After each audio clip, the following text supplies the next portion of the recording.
go on the podcast directly after the appeals process, and Did you say why was that important? yeah, Okay. why did you find that as a necessity for yourself to explain what your process detailed?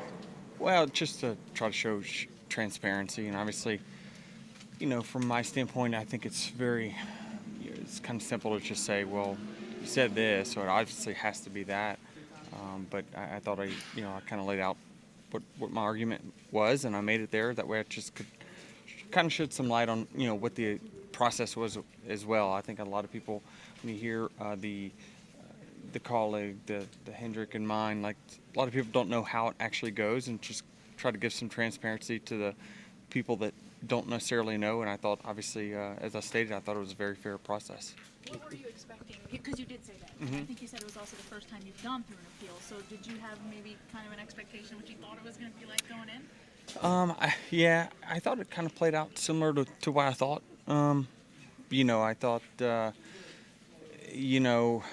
how it plays out and how you submit things and stuff all was very similar to kind of what I read as far as how it all goes, certainly. Do you think the changes to the appeals rules that they made this week will change anything and make anything more, I don't know, more transparent or have more integrity? Yeah, we in the hope so. process? We hope so. I said, the previous week on the podcast that, I think that was something that needed to be done, is more transparency to understand why, rulings go the way they are. Certainly with no proprietary information, with standardized parts. Certainly, I think that if everyone here has the opportunity to see maybe some parts that they deemed illegal or the team deems legal, let you guys draw your own conclusions, and that makes it more informed, I think, and certainly will stop with all the conspiracy theorists. I mean, you would have known whether, why Byron's penalty was changed from when he turned you. Yeah, those are the only things, that's why I kind of said at the end, I still don't understand the ruling, considering all the examples and all the precedent and even the real data that I brought to the table. It still doesn't make sense, which is the disappointing part.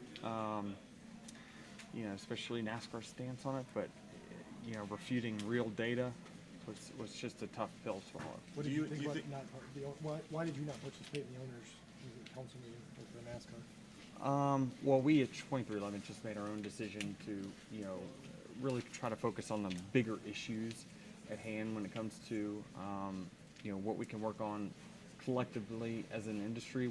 I've been part of these owners' meetings now for a couple of years, and those quarterly meetings, I don't know, they're so different from what probably they can or should be. Again, we just had some glaring issues that we need to work out that are much bigger than probably what was going to be addressed there. So we chose to just save ourselves some time. Are you happy with Jim and Francis' participation in the negotiations with the teams? I'm not in the negotiating committee. My partner is, obviously, and I think that probably had a role in it, is the lack of participation from them in there. Now, again, you're kind of talking through the middlemen, I think, and so they want to have direct conversation. Have you gotten any sense of whether that boycott of that meeting got the message? Like, was it a productive move or a move that is looked on as a lack of respect? Yeah, I'm not sure. I think time will only tell whether it's productive or works or not. Obviously, it's up to the negotiating committee to have those conversations with Jim and Lisa for sure.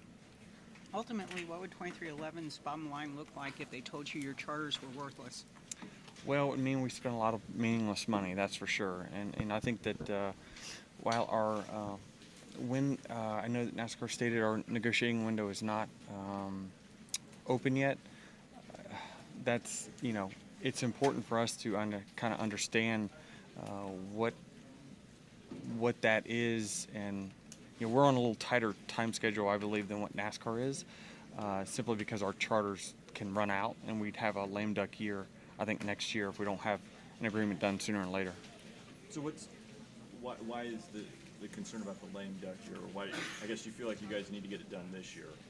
Why so, or what happens if you have to go through what you say a lame duck year?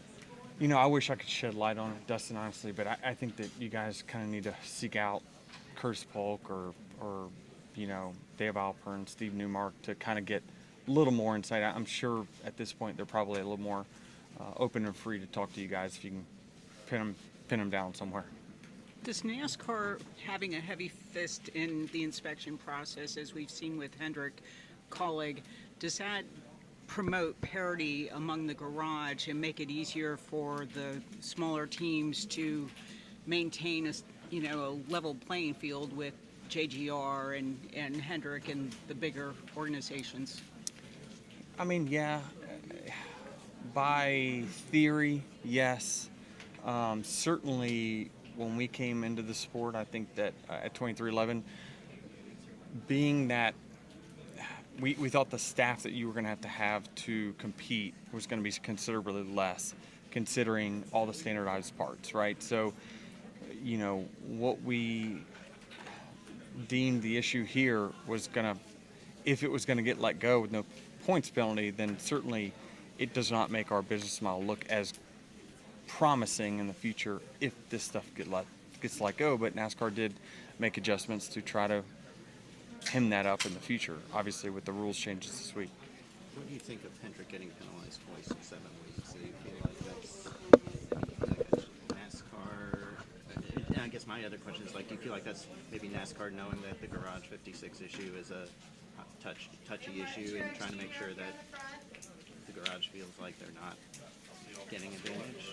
I mean, I think that honestly, that if you look at the work that the Athletic did last week and getting kind of all these these crew chiefs and whatnot to openly say that how frustrated they were, that I think that was a pretty unanimous sentiment inside the garage. And so, listen, NASCAR wasn't happy about that getting overturned, and the lack of transparency or understanding of why it got overturned didn't make sense to anyone.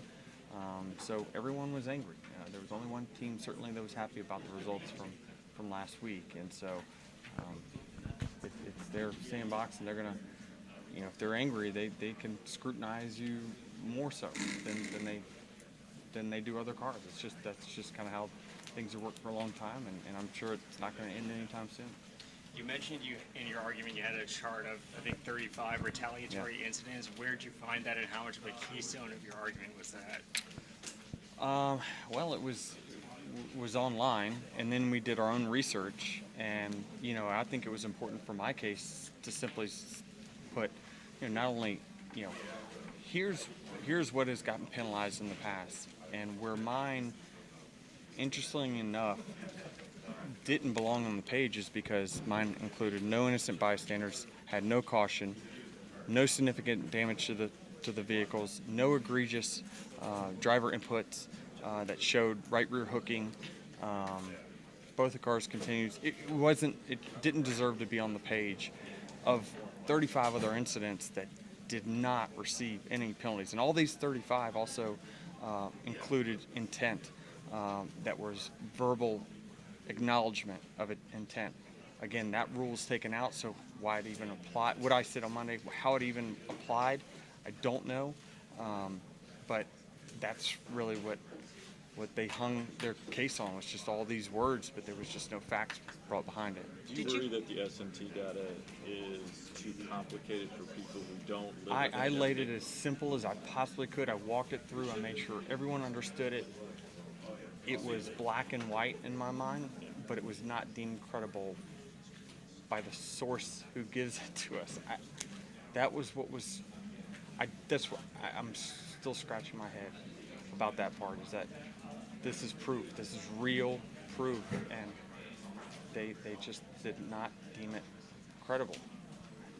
Do you have an understanding about what you can do as a driver in terms of, for lack of a better term, payback or making life difficult on a driver? We don't know. And then is that something you go to NASCAR? There's nobody that should come in here today that says that they know what they can and can't do, because simply stated, there's no way you can self-police without manipulating the race or causing contact. It's impossible. So there's just we have to clear that up, and I wish, hopefully we can sit down and figure out what they mean by that. All right, we got to get him to pit road. What up? It's Brad Perez. Click subscribe and watch one of the 2 videos right beside me.